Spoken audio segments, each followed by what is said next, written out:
in several ways. And though I've got quite a number of years of teaching, I have never taught through the book of Hosea.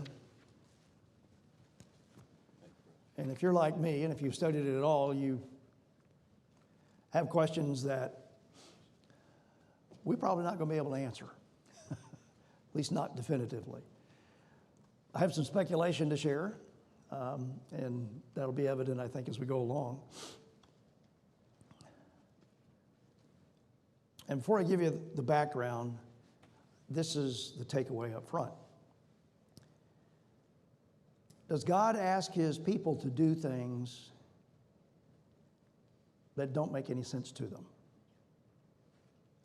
so that he might accomplish his plan? That wasn't meant to be a rhetorical question, but I guess it kind of is. Yeah, he does. Well, I mean, he's not going to have us go, he's not going to lay on our heart to go out and commit some atrocity.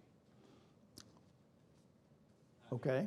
There's some things that if it comes to mind as, let's go do this, you're like, yeah, that ain't from the Lord. I'm not talking about things that just come to mind, okay? Hosea had a direct communication from God, and it was unmistakable. And we're going to talk about it here in a minute. I might suggest to you that the first command he got was easier than the second one, at least from a human perspective. And we'll talk about that as well. All in Hosea chapters 1 through 3 today. Won't talk about every verse, but we'll cover it as best we can. This whole quarter has been focused on this one idea, and that is that God deals with his people consistently in all ages. Now, that doesn't mean some of the methods that he used didn't change, because they did. But what was right in the beginning is still right now. What was wrong in the beginning is still wrong now. And despite men's attempts to explain it away, justify, change the perspective, whatever, the Word of God still stands. And he has charged us as his people to stand for it in all kinds of scenarios, in different kinds of situations. Yeah, thank you. I'm not sure what's going on here. I don't know, but I didn't open it yet, so it's Okay. yours now. Appreciate that. I told you the airphone is bad today. Yes, Huh? yes. The airphone is bad today. Very bad.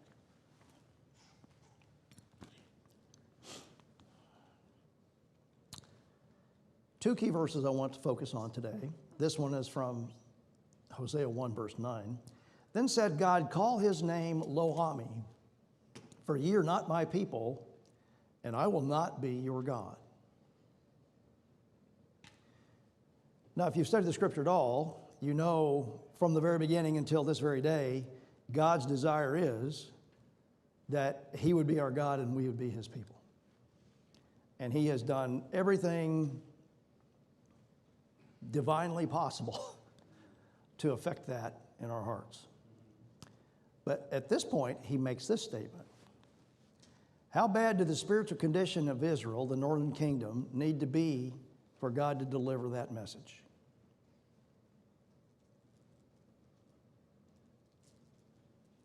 How bad does our relationship with our children have to be before you disown them here now? It's like he must have done something really awful. That's a good way to put it. Is that what he's doing?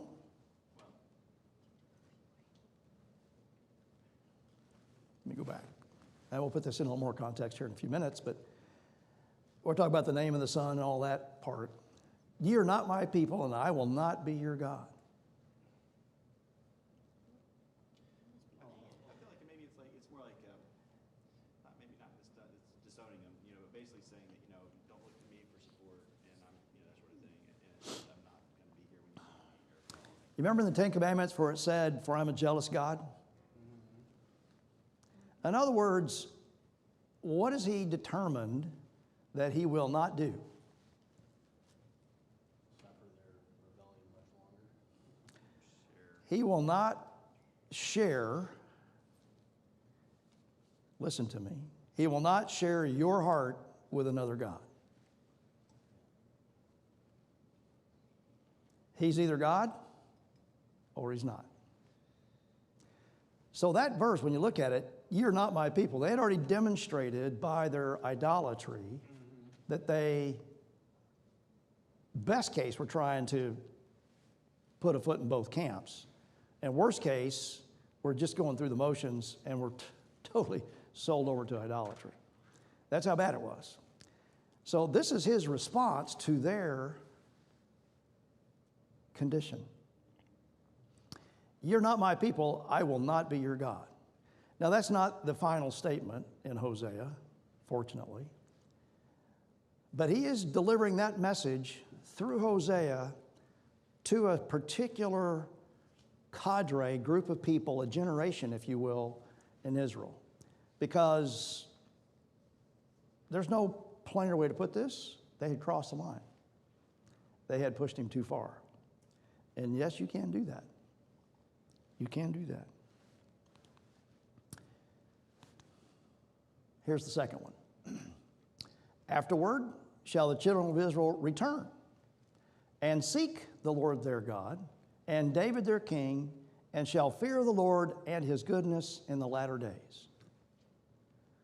Same message, same messenger, and same audience got that message. You know, as you read across all these histories and things in these prophecies in the Old Testament, it's like the kingdom, the Jews grow wild and God trims them back. You know, they grow wild in sin, and then God trims them back to a remnant, and they grow wild again. So there's this kind of cyclic thing there until the fullness of the moment when Christ is going to be born. Did Hosea have any idea when afterward would be?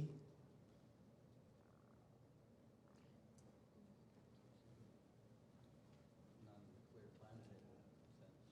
I don't think he did. And the reason I bring that up is, so here's Hosea. And when he starts this process, he's a young man. And in a minute, you're going to see how young he must have been. He was a young man, and God began delivering these messages to him to deliver. And we'll talk about the audience here in a second.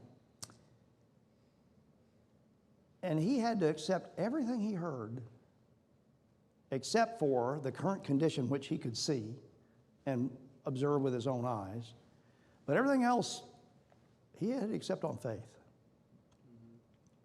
God didn't give him a timeline. He didn't say it would be this many years or this. You know, he didn't give him those kind of details. He just said, in this case, afterward. After what? Well, we're going to talk about that in a second. Shall the children of Israel return and seek the Lord their God? In other words, there's coming a day when Israel, northern kingdom, will return to me. And Hosea had no idea if that was going to be in a generation, 2 generations, or 1,000 years, or maybe he had no idea. But he was faithful to deliver the message. Not unlike what we are charged to do in some respects. Okay, why does this matter? It's important that we understand that God loves his people. And he forgives them even when chastisement is necessary. When you look at this on the national scale, as you pointed out a moment ago, this is a time of pruning, time of chastisement. He is reaching out as much as our mortal brains can understand this. He's trying to correct them and bring them back to him. And it's going to be a heavy price to pay in this northern kingdom. Now, we talked in the prophecy of Amos not too long ago. What was the percentage again?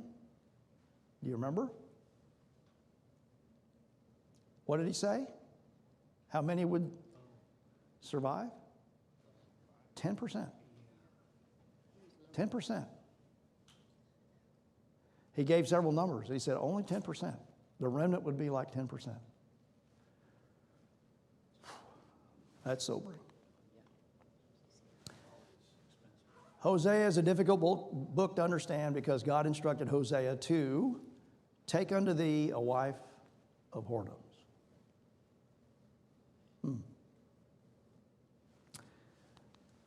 Did that phrase mean that Gomer was a prostitute, an idolater, or both? You don't have to answer that now. Just chew on that for a second. We're going to talk about that phrase. How did you feel about being hammered this way? Yeah. Scholars are divided, and I use that term in quotes. If you go look that up and you research it, you're going to find out people arguing on both sides of this thing.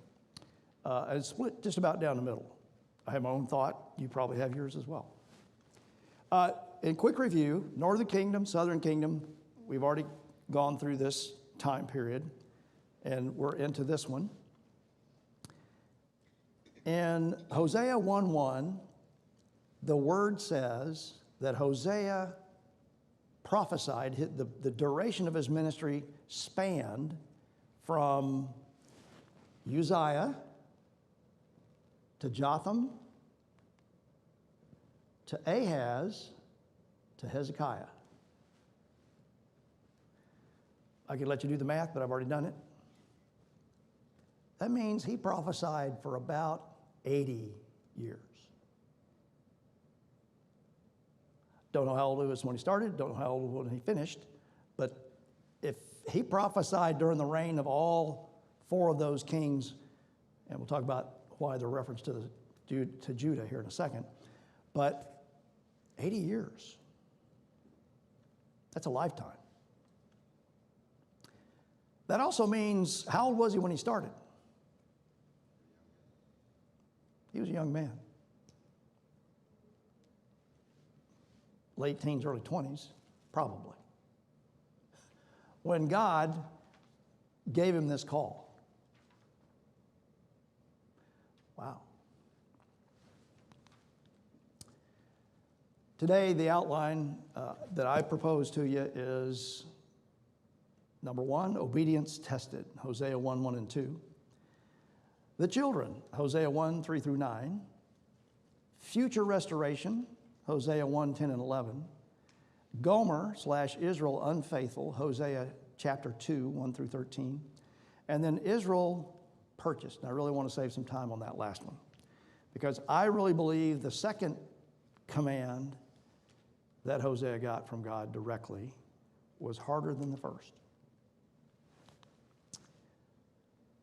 Look at verse 1, Hosea 1:1. What's interesting about how the Bible describes the duration of Hosea's ministry? I've already alluded to part of that, but what's interesting about that?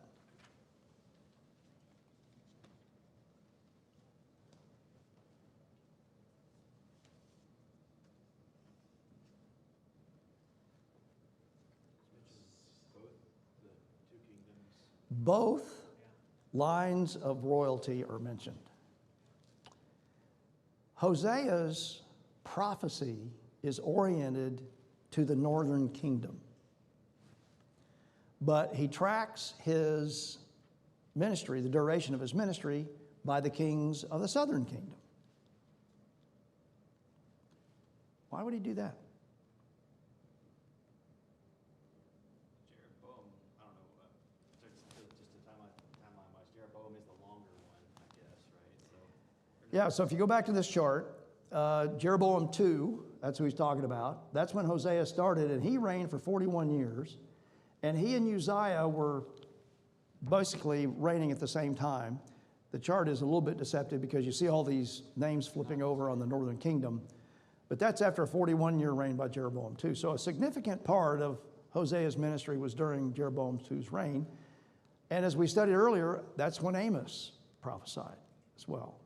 And you remember the dire nature of Amos's prophecy. Okay?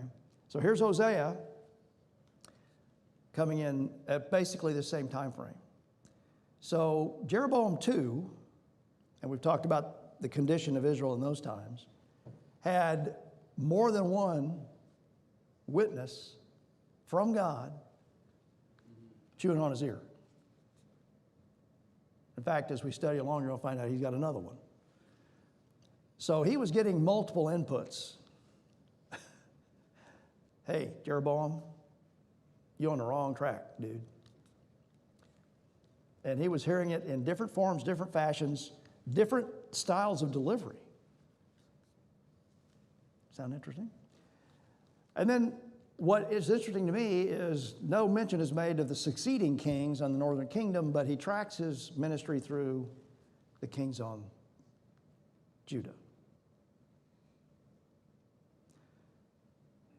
It's a really down the weeds, but I think the answer to that is in the book of Hosea, because he's curiously enough speaking prophecy to Judah as well. But it's a little bit, it's not the first thing he's talking about, I guess would be the best way to put it. And the only thing we know about him is that he's the son of Beeri, and we don't know anything about him. So here's another prophet coming with the message of God. We really don't know anything about his background, his history, anything else. Now, Amos at least told us he was a cattle herder from Tekoa, right? Right. But we don't even know even that about Hosea. But one thing you can conclude quickly is if he prophesied through the 4 kings of Israel that are listed there, he started young.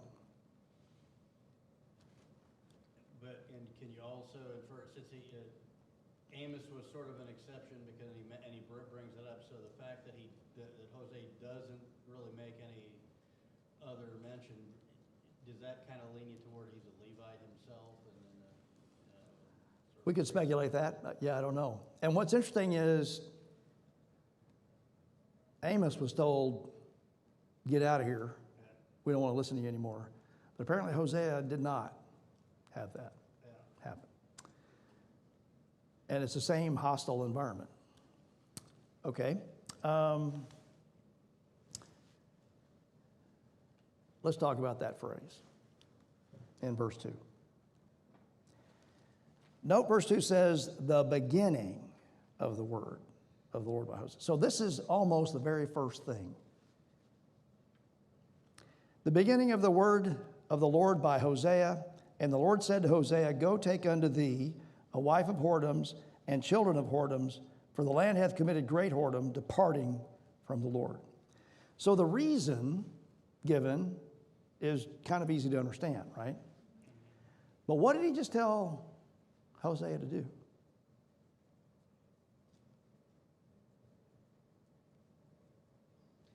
something that seems kind of at odds with being, a Levite and being on the straight and narrow. Do you think Hosea loved Gomer? And why is the answer to that question important?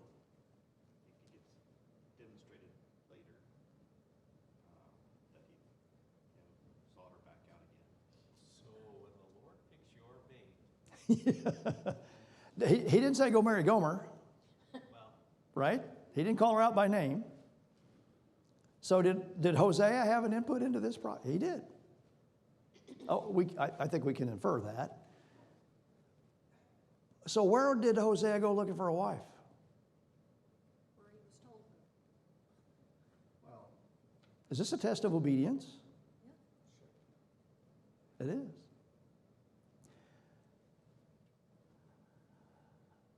I believe he did love Gomer. And I'll go into my speculation mode. I also do not think Gomer was a prostitute when he married her. right.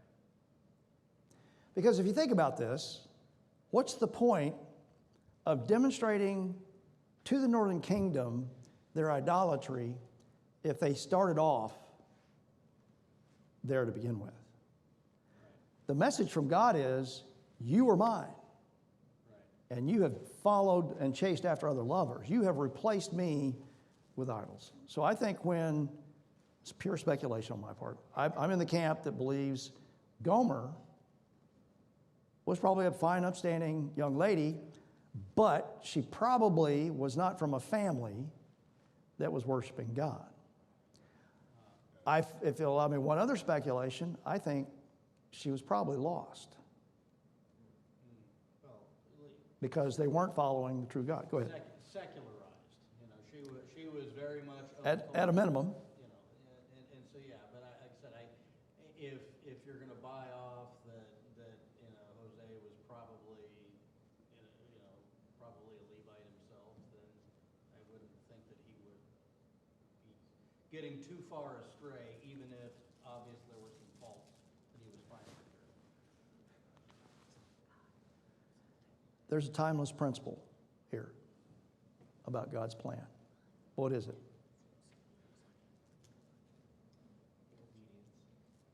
Say again? Obedience.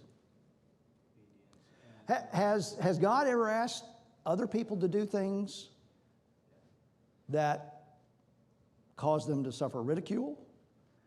Has God asked people to do things that seemed contrary to His word? How about Noah? How about Abraham and Isaac? How about Moses? I mean, there's Everything about the word, everything about the word is counterintuitive to the flesh. That's true. That's true. Well, to the people that are observing what they're doing. That's a big thing. If you're worried about what other people think, serving God is going to be a problem for you. It just is. I couldn't resist this. What would you say to someone who was working on a plan to marry a lost person and used Hosea as an example?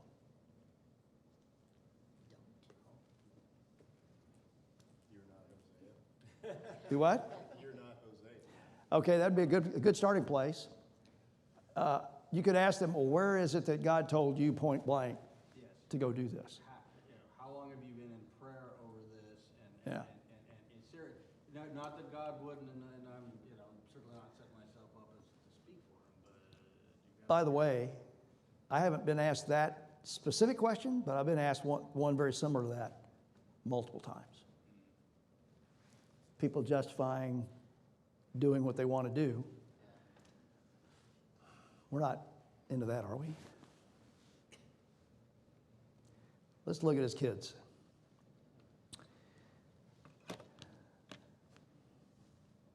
Verses 3 through 9. So he went and took Gomer, the daughter of Diblaim. And by the way, we don't know anything else about Diblaim either. There is a little inference in his name, but I'm going to let that be for now. Which conceived and bare him a son, and the Lord said unto him, call his name Jezreel. For yet a little while, and I will revenge the blood of Jezreel upon the house of Jehu, and will cause to cease the kingdom of the house of Israel. Anybody remember who Jehu is? Jehu is the guy, the king, that God used to take out Ahab and his 70 sons and Jezebel. But Jehu took what he was given to do further than God told him. And consequently, that's why you read this here. Now, this was all historical things that were known to Jeroboam too, and all the people around him. They knew this. They knew about this. So when this message got delivered, it had to be one of those, oh. And you can almost get in Jeroboam's two's head and think, he's just a crazy old preacher. For those of you who've been called to preach the Word of God, have you ever had that kind of reaction? What does he know, right? What does he know? And it shall come to pass at that day that I will break the bow of Israel in the valley of Jezreel. By the way, that day hadn't come yet, but Jeroboam too would see it by the hand of an individual by the name of Tilgath-Pisner from Assyria when his whole house came crumbling down, big time. Jeroboam too lived to see it. Hence, that succession of kings that follows him was the chaos that followed that defeat. I hope you're getting the idea this all fits into a plan, a big plan that God had coming. And Hosea is a young man who's been given this mission to deliver this. So he has one child. Here comes the second one. And she conceived again and bare a daughter, and God said unto him, call her name Lo-ruhamah, if I'm saying that right, for I will no more have mercy.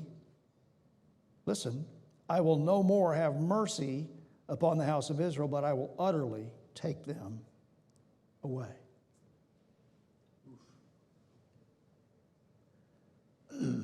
What does that mean?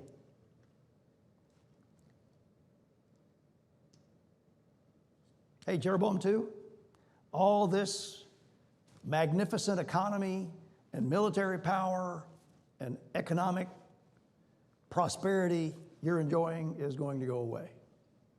And not only is all that going to go away, you are going to go away. Wow. And verse 7, but I will have mercy upon the house of Judah, and will save them by the Lord their God, and will not save them by bow, nor by sword, nor by battle, by horses, nor by horsemen. Now that one should make you scratch your head a little bit. But it does explain, I think, in part, why Hosea references his ministry to the southern kingdom instead of the northern kingdom. Because the northern kingdom is about to go away.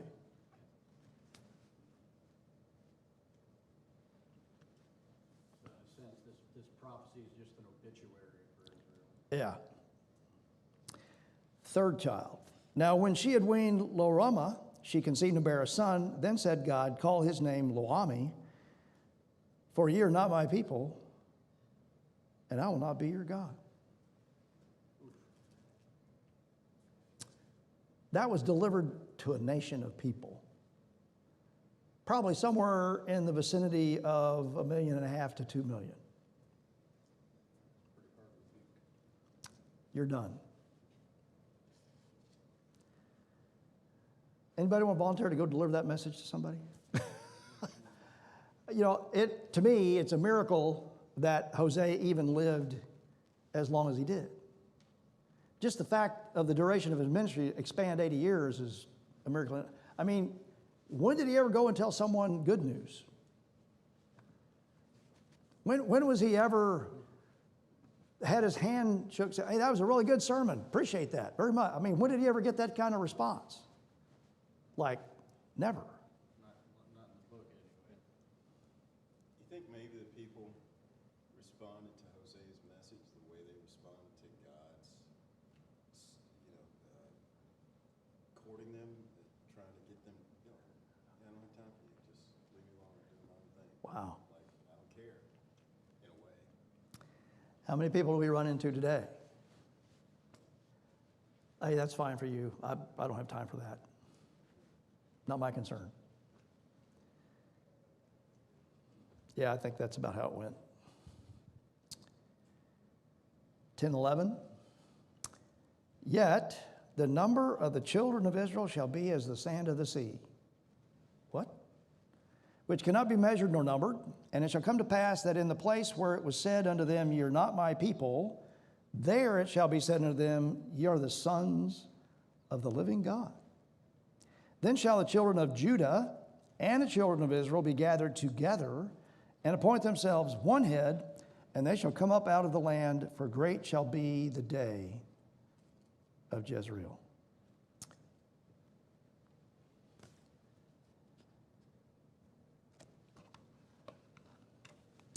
What just happened there?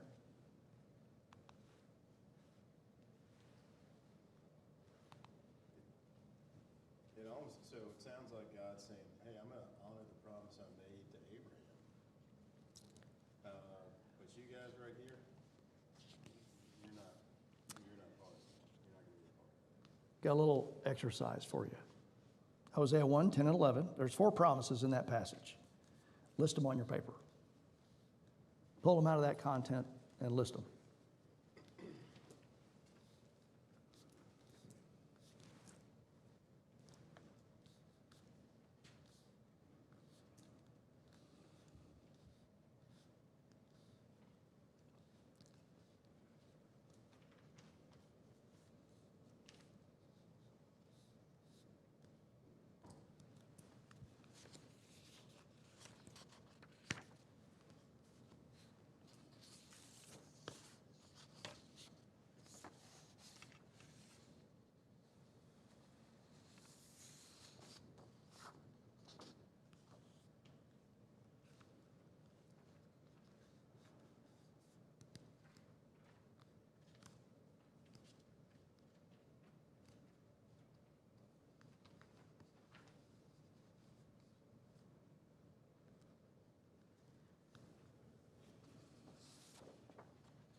I think we could be excused if we had lived in this time period and Hosea came and said, I've had this third son, his name is Loami. You're not my people and I will not be your God. And then without even seemingly taking a breath, he says, yet the number of the children of Israel shall be as the sand of the sea. What? Didn't you just tell us we're done? And now you're telling us the children of Israel will be as the sand of the sea? What's going on there? What are the promises? What's the first one? Israel's going to be multiplied. By the way, who did God tell? Someone mentioned the name a moment ago. Who did God tell that his descendants would be numbered as the sand of the sea and the stars?